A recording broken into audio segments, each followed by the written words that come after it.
고난주간을 앞에 놓고 계속해서 우리는 예수님께서 십자가를 지시기까지 어떤 말씀들을 가르치셨는지 우리가 순서대로 살펴보고 있습니다. 오늘은 예수님께서 누가 아버지의 뜻대로 하였느냐라는 말씀으로 오늘 가르쳐 주고 계시는데요, 아버지의 뜻대로 하였느냐라는 예수님의 이 질문은 아버지의 뜻대로 행하여야만 한다라는 것을 말씀하신 것입니다. 아버지의 뜻대로 행하는 자가 되어야 한다, 오늘 비유로 말씀하신 것인데, 이것은 결국 하나님의 뜻대로 행하는 자가 되어야 한다라는 말씀이고, 그렇게 하여야 하나님의 나라에 들어가리라 라는 예수님의 말씀으로 그렇게 연결이 됩니다. 오늘 예수님은 비유를 통하여 누가 아버지의 뜻대로 하였는지 두 아들을 통한 비유로 말씀하고 있습니다. 오늘 이 비유를 통해서 하나님의 뜻대로 행하는 자가 되어야 천국의 하나님의 나라에 들어갈 수 있다라는 것을 예수님이 가르쳐 주십니다. 오늘 예수님께서 비유로 말씀하신 것을 살펴보면 28절에 어떤 사람에게 두 아들이 있는데 라고 예수님이 말씀합니다. 맏아들에게 가서 이르되 예 오늘 포도원에 가서 일하라 하니 대답하여 이르되 아버지 가겠나이다 하더니 가지 아니하고, 둘째 아들에게 가서 또 그와 같이 말하니 대답하여 이르되 실소이다 하였다가 그 후에 뉘우치고 갔으니 라고 예수님이 말씀합니다. 오늘 여기서 우리가 두 아들을 좀 살펴볼 필요가 있을 것 같습니다. 오늘 맏아들과 둘째 아들을 조금 더 우리가 좀 심도 있게 살펴볼 필요가 있는데요, 왜냐하면 특별히 우리가 좀 관심을 가져야 될 부분이 맏아들입니다. 오늘 예수님께서 이 비유를 드신 이유도 맏아들에 해당되는 자들이 있기 때문에 우리가 맏아들을 살펴보는 것은 유익합니다. 오늘 예수님은 이 맏아들에 해당되어지는 유대 종교 지도자들, 예수님의 이 말씀에 대해서 계속해서 불신하고 대적하는 자들에게 오늘 예수님은 이 두 아들의 비유를 통하여 하나님의 뜻대로 행하는 자가 되어야 하나님 나라에 갈 수 있다는 것을 가르치고 계신 것입니다. 오늘 맏아들을 우리가 살펴보면 맏아들은 이렇게 말합니다. 아버지가 포도원에 가서 일하라 라고 말하니 이 맏아들은 아버지 가겠나이다 하더니 가지 아니하고 라고 그렇게 말하고 있습니다. 오늘 여기서 우리가 맏아들과 또 둘째 아들을 살펴볼 때에 먼저 이 아버지가 원하는 게 있다라는 것을 우리가 살펴볼 필요가 있지요. 아버지가 원하는 것은 무엇이냐면 다름 아니라 포도원에 가서 일하라라는 겁니다. 아버지가 원하는 것은 분명하고 정확합니다. 포도원에 가서 일하라, 이것이 지금 아버지가 맏아들이나 또는 둘째 아들에게 원하는 바입니다. 그래서 이 아버지의 뜻대로 말대로 하느냐 하지 않느냐, 이것이 중요한데요, 오늘 여기서 이 맏아들은 아버지에게 가겠나이다 하더니 가지 않았다라고 예수님 말씀합니다. 우리가 여기서 이제 이 맏아들을 좀 살펴볼 필요가 있을 것 같은데요, 왜 맏아들은 아버지에게 가겠다라고 해놓고 가지 않았을까라는 겁니다. 이것을 우리가 좀 살펴볼 때에 먼저 우리가 이 맏아들이라는 이 아들에 대한 이 특권도 좀 우리가 살펴보는 것도 유익할 것 같습니다. 특별히 이 동양에 있어서의 이 맏아들, 큰아들, 장자, 이것은 아주 중요한 의미를 갖습니다. 특권이 있습니다.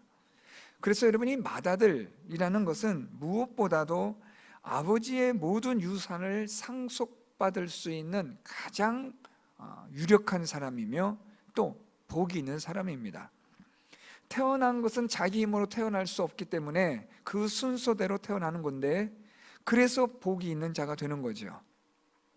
이 맏아들은 아버지의 모든 유산을 상속받을 수 있는 권한, 특권을 갖는 자인데, 따라서 이 맏아들은 아버지의 기대와 사랑을 한 몸에 받는 자라고 보시면 됩니다. 우리나라도 예전에 과거에는 이 장자에 대한, 장자의 상속에 관한 부분들이 얼마나 많이 강하게 뿌리를 내리고 있었습니까? 오늘 여기서 이 이스라엘도 마찬가지로 맏아들에 대한 이 특권은 무시할 수가 없습니다. 또한 아버지의 기대와 사랑도 어떤 아들보다 특별하다는 것도 잘 압니다. 따라서 이 맏아들은 아버지로부터 받은 은혜와 사랑은 둘째에 비하면 남달랐고 그 누구보다도 아주 특별한 존재로서의 아들이었을 겁니다. 자, 이런 아들이 아버지가 포도원에 가서 일하라 했더니 가겠나이다 라고 그렇게 순종하는 것처럼 보입니다. 그런데 순종하는 것처럼 보였는데 결국은 보니까 가질 않습니다. 왜 맏아들은 간다고 해놓고 가지 않았을까?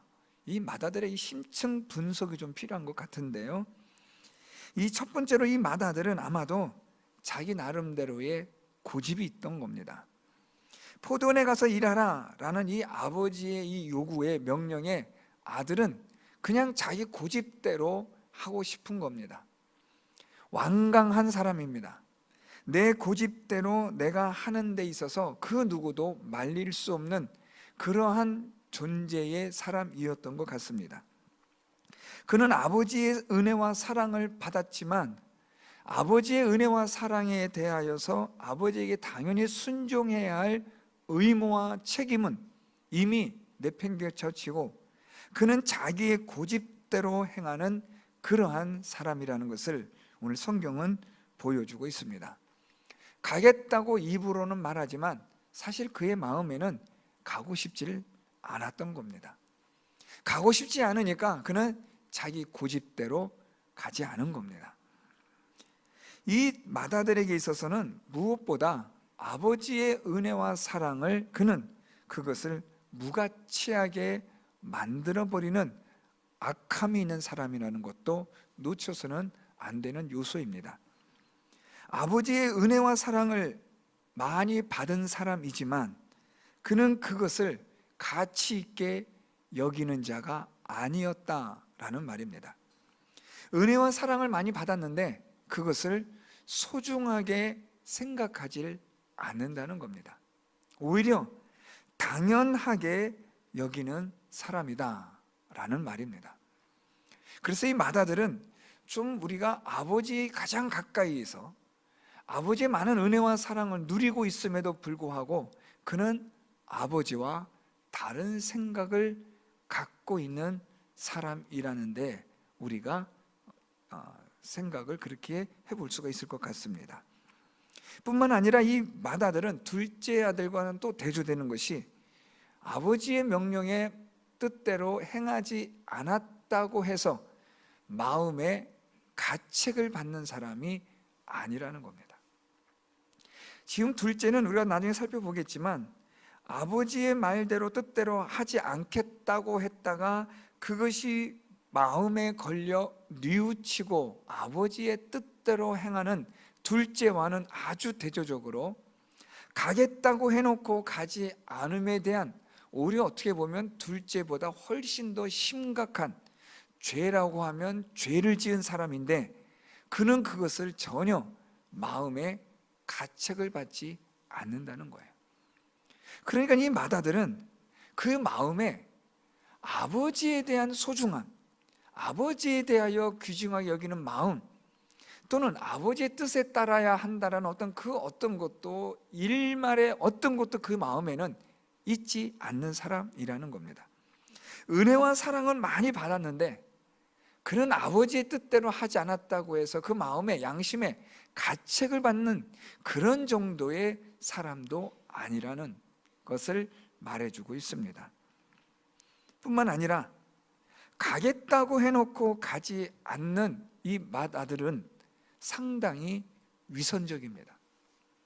남들이 볼 때는 야 역시 맏아들이야 라고 그렇게 여길 정도로 사람 앞에서는 그럴듯하게 보이는데 실상은 열매가 없는 순종하지 않는 위선된 진실하지 않은 외식적인 일에 익숙한 사람이라는 겁니다.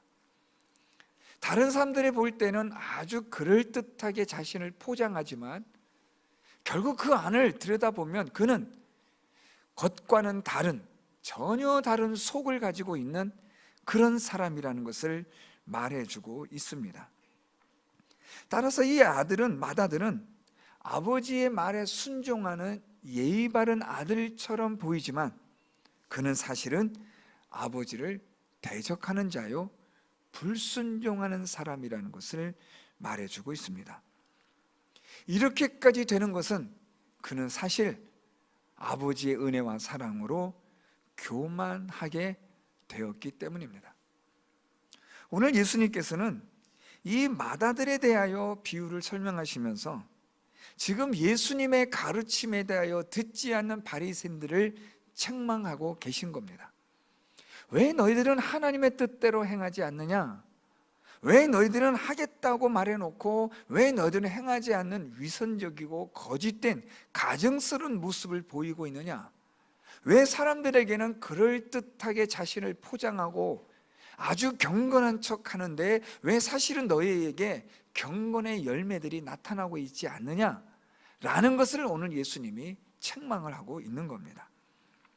이 맏아들은 아버지의 명령에 예라고 말하면서도 사실 그 마음은 아니오라고 말하고 있는 그러한 아주 악한 자라는 것을 예수님은 설명하고 있는 겁니다. 아버지의 뜻대로 행하는 자라야 천국의 하나님 나라에 들어갈 수가 있는데 너희들은 그렇지 않다라는 것을 예수님이 지적하고 있는 겁니다. 우리가 오늘 읽었던 말씀 보면 32절에 예수님이 이렇게 말씀합니다. 요한이 의의 도로 너희에게 왔거늘 너희는 그를 믿지 아니하였다 라고 말씀합니다. 예수께서는 지금 이들이 하나님의 보내신 선자를 믿지 않았을 뿐만 아니라 끝내 뉘우치지도 않는, 회개하지도 않는 악한 자들이라는 것을 오늘 예수님은 이 바리새인들에게 예수님은 지금 책망을 하고 있는 겁니다. 이러한 맏아들에 비해서 둘째 아들을 우리가 살펴보면 이 둘째 아들은 맏아들과는 좀 완전히 다릅니다. 둘째 아들에게 가서 또 그와 같이 말하니 대답하여 이르되 실소이다 하였다가 그 후에 뉘우치고 갔으니 라고 예수님은 말씀합니다. 이 둘째 아들은 아버지의 말에 싫다라고 그렇게 거절을 합니다. 어떻게 보면 사실 맏아들과는 크게 다를 바가 없습니다. 결국 아버지의 말대로 이 둘째는 순종하지 않겠다라고 그렇게 한 것이나 맏아들은 하겠다고 해놓고 하지 않은 것이나 뭐 그렇게 큰 차이는 없습니다. 그런데 여기서는 큰 차이가 발견되지 않는데 어디서 큰 차이가 나타나느냐 하면 이 둘째 아들은 그렇게 아버지에게 불순종한 것에 대하여 그가 뉘우쳤다라는 차이를 가져옵니다. 지금 맏아들과는 완전히 다른 이 둘째 아들은 아버지의 명령에 불순종한 그것에 대하여 그는 뉘우쳤다, 회개하였다 라고 말하고 있습니다. 맏아들과 둘째 아들을 놓고 보면 사실 둘 다 아버지에게 순종하지 않았습니다. 그렇죠? 맏아들은 말로는 하겠다고 했지만 행하지 않았고 둘째 아들은 말로는 안 하겠다고 했지만 행동으로 순종을 합니다. 어쨌든 말로든 행동으로든 맏아들이나 둘째 아들이나 아버지의 뜻대로 행하지 않은 것은 동일합니다. 그런데 어디서 차이가 오냐면 아버지의 뜻대로 행하지 않음에 대하여 뉘우치고 회개하였느냐 하지 않았느냐가 오늘 맏아들과 둘째에 있어서의 결정적인 차이를 가져옵니다. 오늘 예수님은 이 둘째 아들이 아버지에게 실소이다라고 말했지만 그가 뉘우쳤다라는 이 말씀 속에서 우리가 둘째 아들을 조금 더 살펴볼 필요가 있습니다. 왜 둘째 아들은 아버지에게 싫다라고 그렇게 이야기를 했는데 왜 그는 아버지의 말대로 포도원에 가서 일을 했을까?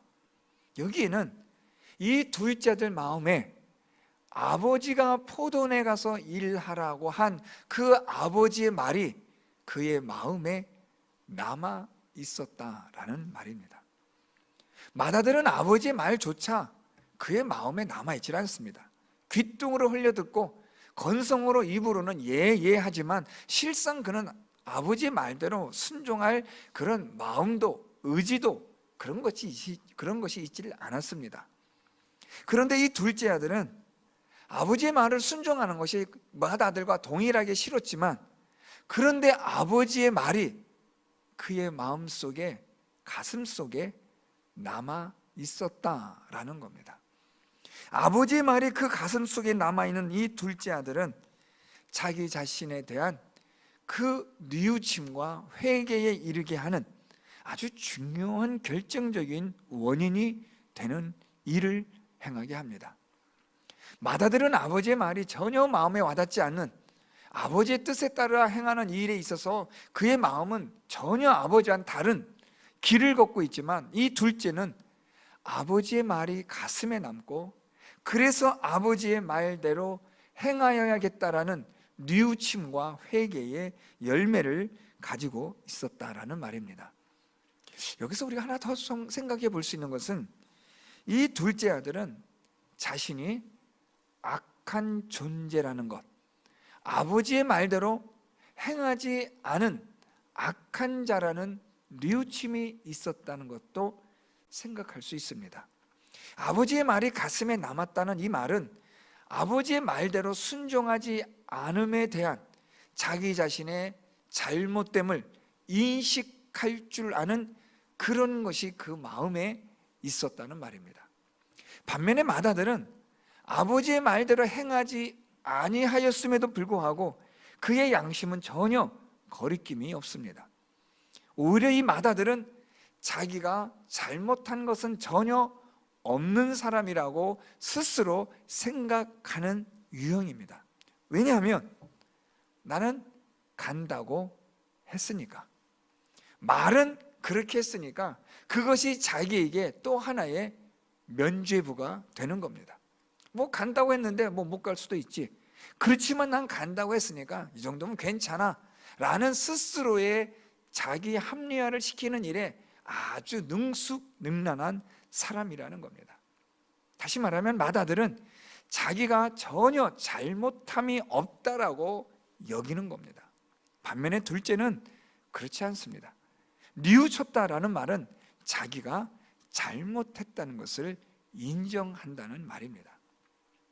결국 이 맏아들과 둘째 아들의 이 결정적인 차이는 여기에서 옵니다.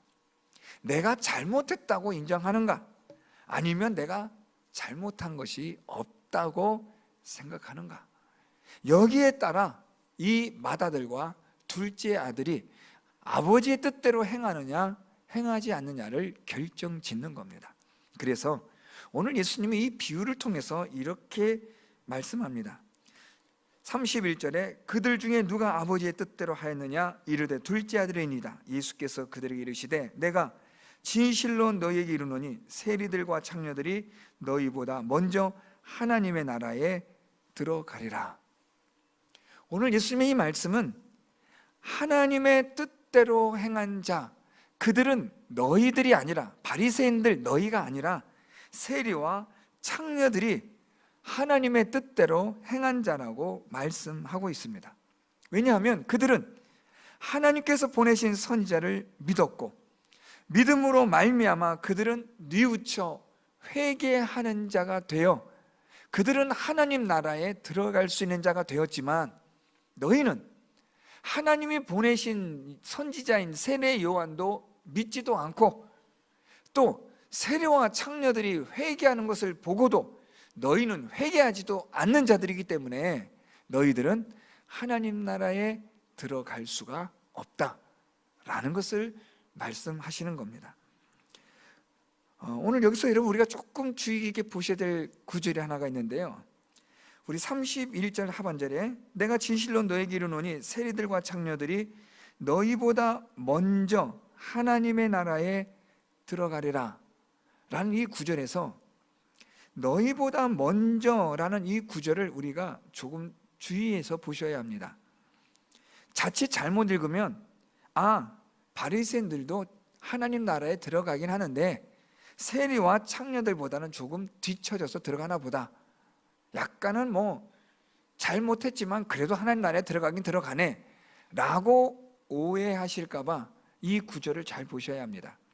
이런 구절들이 신약성경에서 간혹 등장하는데요, 이거는 예수님 당시에 아람어로 많이 대화를 하게 되는데, 아람어의 특징 중에 하나가 이런 겁니다.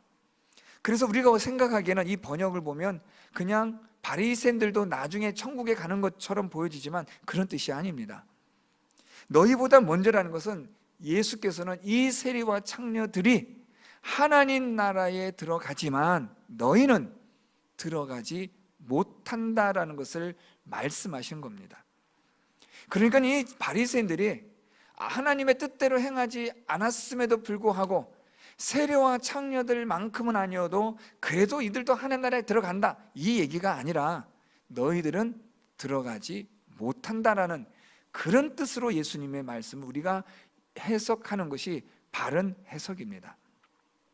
그래서 오늘 예수님은 하나님 나라에 들어가느냐 들어가지 못하느냐를 결정짓는 것은 무엇이냐? 그것은 하나님의 뜻대로 행하였느냐 행하지 않았느냐라는 것을 말하는 겁니다. 오늘 예수님의 이 비유를 통해서 아버지와 두 아들은 이제 쉽게 우리가 줄긋기가 됩니다. 아버지는 하나님이시고 포도원에서 일하라는 것은 하나님의 뜻에 따라 행하라는 것이고, 맏아들은 바리새인을, 그리고 둘째 아들은 세리와 창녀들을 가리키고 있다는 것을 우리는 이제 알 수 있습니다. 오늘 예수님은 이 비유를 통해서 하나님 나라에 들어가는 자는 누구냐? 그는 다름 아니라 아버지의 뜻대로 행하는 자라야 들어간다. 그러면 아버지의 뜻대로, 하나님 뜻대로 행하는 것은 무엇이냐? 그것은 바로 예수 그리스도를 믿고 회개하는 자들이 하나님 나라에 들어간다라는 말씀입니다. 그러니까 여러분, 우리가 하나님의 뜻대로 행한다라는 말은 결국 하나님께서 우리에게 주신, 하나님께서 보내신 예수 그리스도를 믿고 그 믿음으로 말미암아 우리의 죄를 회개하고 뉘우쳐서 우리가 하나님의 뜻에 따라 합당하게 생활하는 자가 될 때에 우리는 하나님 나라에 들어갈 수 있는 자들이 된다는 것을 오늘 예수님은 말씀하고 있는 겁니다. 이제 오늘 우리는 이 본문 말씀을 가지고 우리들의 삶을 좀 살펴볼 필요가 있을 것 같습니다. 하나님의 뜻대로 행하는 자가 누구냐? 오늘 예수께서는 31절에 누가 아버지의 뜻대로 하였느냐라고 질문하셨는데, 오늘 이 질문은 저와 여러분 우리에게는 이렇게 읽으시면 됩니다. 누가 하나님의 뜻대로 행하느냐? 여러분, 누가 하나님의 뜻대로 행하는 사람입니까? 자기의 죄를 깨닫고 자기의 죄를 인정하고 그래서 하나님 앞에 자기의 죄를 고백하고 회개하는 자가 하나님의 뜻대로 행하는 자라는 것을 성경은 우리에게 말씀하고 있습니다. 하나님의 말씀을 우리가 펼쳐서 보면 하나님 말씀을 우리가 일인이요 더럽고 추한 죄로 인하여 부패한 본성을 가진 악한 자들입니다. 하나님의 말씀을 통해서 우리가 어떤 존재인지를 분명하게 깨달아서 그 죄인된 우리가 하나님 앞에 우리의 죄를 고백하고 회개하는, 하나님 앞에서 우리의 죄악된 것들을 뉘우치는 이런 삶이 우리에게 계속해서 있어야 하는 것이 하나님의 뜻이라는 겁니다. 하나님의 뜻대로 행한다는 것은 우리가 하나님 앞에 아무것도 아닌, 하나님 앞에서 정말 하나님의 은혜가 아니면 살 수가 없는 존재라는 사실을 날마다 깨닫고 그 하나님의 은혜와 사랑으로 하나님 앞에 나와 우리의 죄를 고백하며 회개할 때에 하나님의 은혜가 임하여 그 은혜로 살아가는 것이 하나님의 뜻이라는 말입니다. 그러므로 오늘도 우리 성도 여러분들의 삶은 하나님의 뜻대로 살아가는 일에 있어서 우리는 그 어떤 것에도 조금도 우리의 삶이 떳떳하게 내세울 만한 것이 없다는 사실을 늘 기억하셔야 합니다. 하나님의 은혜와 사랑으로 풍성하게 우리는 받았지만 그 하나님의 은혜와 사랑이 자칫 잘못하면 우리로 하여금 뻔뻔한 자가 되게 합니다. 하나님의 은혜와 사랑을 은혜와 사랑으로 여기지 않는, 하나님의 은혜와 사랑을 무가치하게, 그것을 소중하게 여기지 않는 악한 자가 될 수 있다는 이 경고의 말씀을 귀담아 들어야 합니다. 오늘도 저와 여러분 우리 모두는 예수님의 이 질문 앞에 겸손하게 우리가 들어야 합니다. 누가 아버지의 뜻대로 하였느냐? 하나님은 오늘도 우리에게 이걸 묻고 계시고, 우리가 하나님의 심판대 앞에 섰을 때 하나님은 다른 것을 묻지 않고 우리에게 묻는 것은 누가 하나님의 뜻대로, 내 뜻대로 행하였느냐, 이걸 물으시는 겁니다. 저와 여러분 우리 모두가 내 뜻대로, 내 고집대로, 내 생각대로, 내 마음대로 얼마든지 살아갈 수는 있지만 그런 사람들은 하나님 나라에 들어가지 못한다는 사실을 기억하셔야 합니다. 하나님의 뜻대로 행하는 자라야만이 하나님 나라에 들어가는 자가 되고 영원한 생명을 얻는 자가 되는 줄 믿습니다. 하나님의 뜻대로 행하는 자가 되기 위하여 오늘도 하나님의 말씀을 가지고 씨름하고, 하나님의 말씀을 가지고 고민하고, 하나님의 말씀을 가지고 우리의 가슴을 치며 오늘도 하나님 앞에 무릎을 꿇고 겸손하게 하나님의 은혜를 구하며 하나님의 은혜의 보좌 앞으로 오늘도 한 걸음씩 한 걸음씩 나아가는 저와 여러분 우리 모두가 될 수 있기를 예수 그리스도의 이름으로 축원드립니다.